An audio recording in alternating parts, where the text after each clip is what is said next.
Tahapan yang kedua, Allah Subhanahu wa taala menyebutkan dalam Quran surat Al-Baqarah ayat 209. Nah, tahapan yang kedua ini Allah menyebutkan tahapannya adalah ada dosa tapi belum haram. Gitu. Ayatnya berbunyi, yas'alunaka. Mereka menanyakan anil khamri wal maisir. Menanyakan kepada siapa? Menanyakan kepadamu, Muhammad, tentang khamr dan judi. Maka Allah Subhanahu wa taala memerintahkan kepada Rasulullah, "Kul," katakan ya Rasulullah, "fihima," pada keduanya itu, ismun kabirun, terdapat dosa yang besar. Wa manafi'u linnas, tapi ada juga manfaatnya. Nah, gitu. Wa ismuhuma, akan tetapi wa ismuhuma, dosanya akbaru, lebih besar, min naf'ihima, dari manfaatnya. Nah, maka di sini kalau tadi yang pertama ada potensi saja, sekarang Allah Subhanahu wa taala menunjukkan lebih jelas bahwa di dalam khamr dan judi, khamr wal maisir, itu ada dosanya dan ada juga manfaatnya, tapi dosanya lebih besar. Nah, kalau dalam kita lihat asbabun nuzulnya ayat ini meriwayatkan bahwa ketika Rasulullah Shallallahu Alaihi Wasallam datang ke Madinah, beliau mendapati kaumnya itu memang suka minum arak, suka minum khamr, dan makan dari hasil judi. Maka mereka bertanya kepada Rasulullah tentang hal itu. Maka Allah Subhanahu wa taala menurunkan Quran surat Al-Baqarah ayat 219 tadi. Nah, apa komentar mereka? Nah, komentarnya, tidak diharamkan kepada kita arak dan judi itu, gitu ya. Tapi ada hanya dosa besar aja. Jadi mereka masih tetap untuk minum arak. Nah, kalau kita lihat dalam tafsir fi Zilalil Quran karya Imam Sayyid Qutb, beliau menjelaskan bahwa penetapan syariat yang berkaitan dengan akidah itu akan dilaksanakan dengan tegas, jelas, pasti, tanpa basa-basi, tanpa toleransi. Allah itu esa, la ilaha illallah, pasti sudah. Itu enggak ada lagi tawar-menawar. Tetapi kalau berkaitan dengan tradisi, maka beliau berkata dalam tafsir itu, kalau berkaitan dengan tradisi, maka Islam ini akan memberikan kebijaksanaan secara bertahap dan mengedepankan kelogisan. Maka tadi disebutkan dalam asbabun nuzul, faktanya bahwa Rasulullah ketika datang ke sana, orang Arab ini memang sangat hobi dengan minuman keras dan judi. Dan itu sudah menjadi tradisi. Maka kemudian Allah Subhanahu wa taala mengedepankan kelogisan di situ. Allah menyebutkan bahwa khamr itu ada dosa besar dan manfaat, dua-duanya ada. Apa dosanya? Disebutkan khamr itu mengakibatkan lalai. Lalai terhadap apa? Lalai dari berzikir kepada Allah Subhanahu wa taala, lalai dari sholat, dan juga akan menimbulkan permusuhan. Itu dosanya. Lalu apa manfaatnya? Manfaatnya ya kalau jual beli khamr dapat harta, dapat keuntungan. Itu. Nah, kalau kita lihat ini dosa besar disebut lebih dulu. Itu berarti bermakna ini sesuatu yang penting. Nah, jadi sesuatu yang utama. Ada dosa besar di situ. Dan ternyata di bagian ayat berikutnya memang Allah menegaskan dan dosanya itu lebih besar dibanding manfaatnya. Nah, jadi di ayat tadi tidak disebutkan bahwa khamr itu diharamkan atau dihalalkan, tidak. Tapi Allah Subhanahu wa taala menyebutkan ini ada dosanya. Meskipun ada manfaatnya, tapi dosanya itu lebih besar. Nah, Syekh As-Sa'di ini menyebutkan dalam tulisannya bahwa orang yang berakal sehat tentunya dia akan memilih hal yang manfaatnya besar dan menjauhi hal-hal yang mudaratnya besar. meskipun itu ada manfaatnya. Itu cara beliau. Jadi tadi maka di tahapan yang kedua ini Allah Subhanahu wa taala menempatkan lagi logisan tentang hukum khamr itu.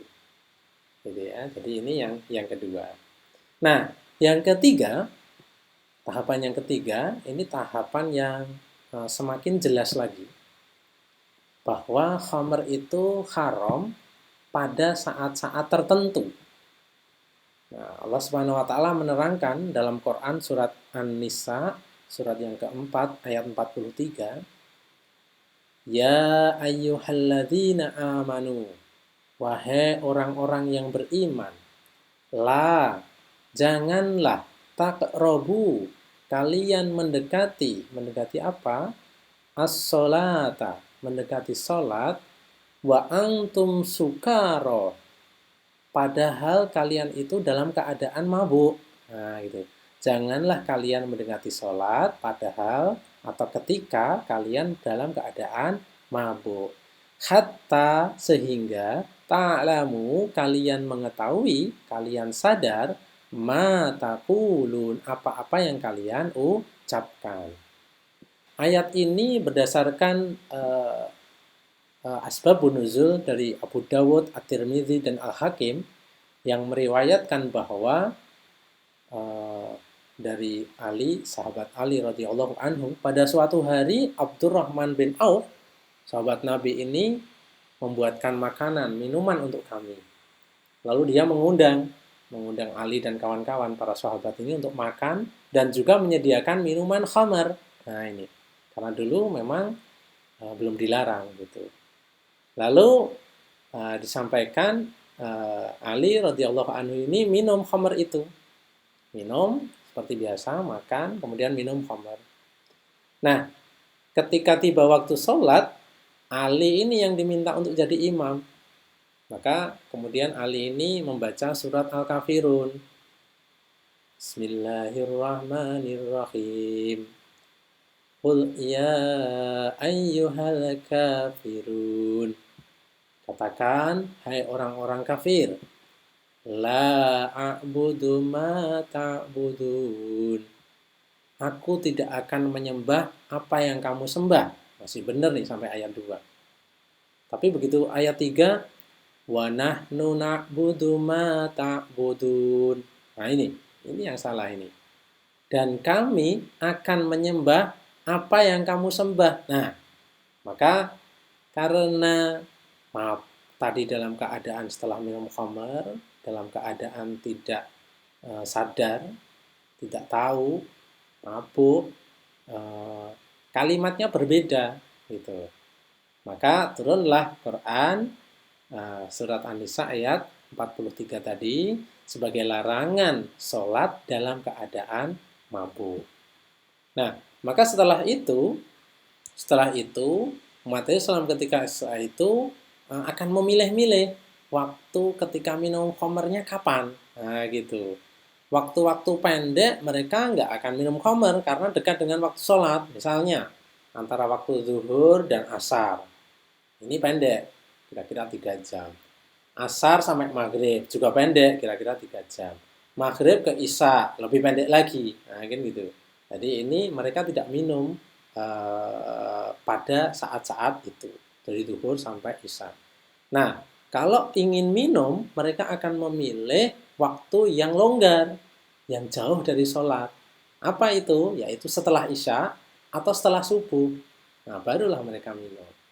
Nah, ini yang dilakukan oleh umat Islam setelah turun ayatnya tadi, karena dilarang untuk sholat dalam keadaan mabuk. Gitu. Nah, tahapan yang keempat, maaf ini tulisannya salah. Tahapan yang keempat ini sudah jelas sekali qat'i bahwa khamr itu adalah perbuatan yang keji, perbuatan setan, maka jauhi. Ya, dalam Quran surat Al-Maidah ayat 90 Allah Subhanahu wa taala berfirman, Ya ayyuhalladzina amanu. Diawali dengan dipanggil dulu nih, orang-orang, wahai orang-orang yang beriman, diingatkan lagi.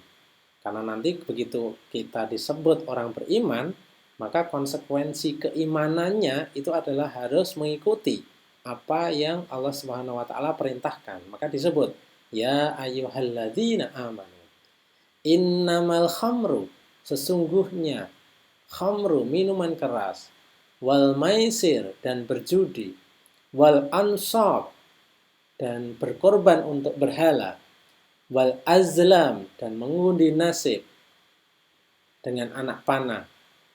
Apa? Itu semua adalah rijsum, perbuatan keji, min amali syaiton, dan termasuk perbuatan syaiton.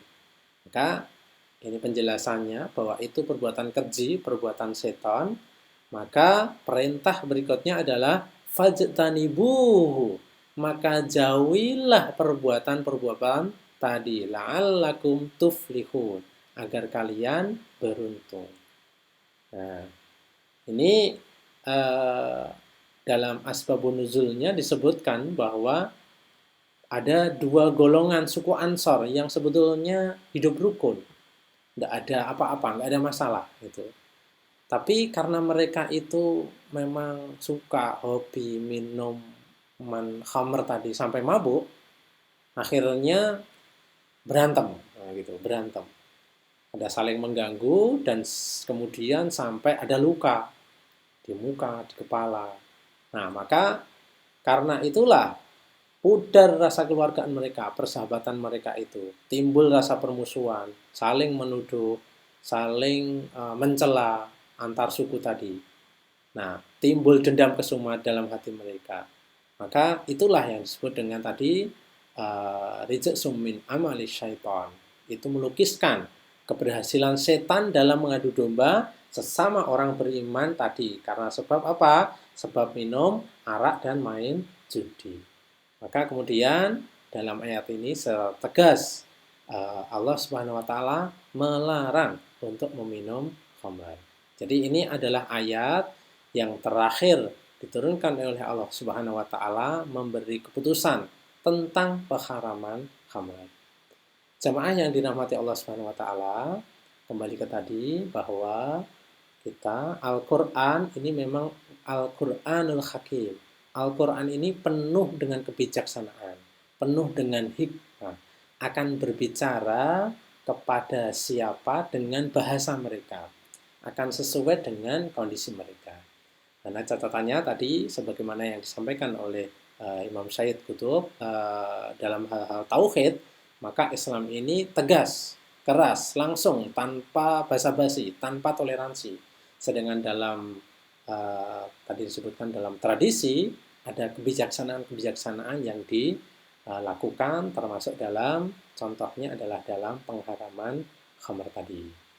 Demikian jamaah yang dirahmati oleh Allah Subhanahu wa taala, semoga yang sedikit ini bisa menambahkan ilmu kita dan kembali lagi menambah keimanan kita kepada Al-Qur'an, Al-Qur'anul Hakim yang penuh hikmah, yang sepatutnya kapan saja, di mana saja perlu untuk kita contoh, perlu untuk kita lakukan apa yang menjadi sari-sari ilmu dari Al-Quran ini, khususnya dalam hal kebijaksanaan tadi.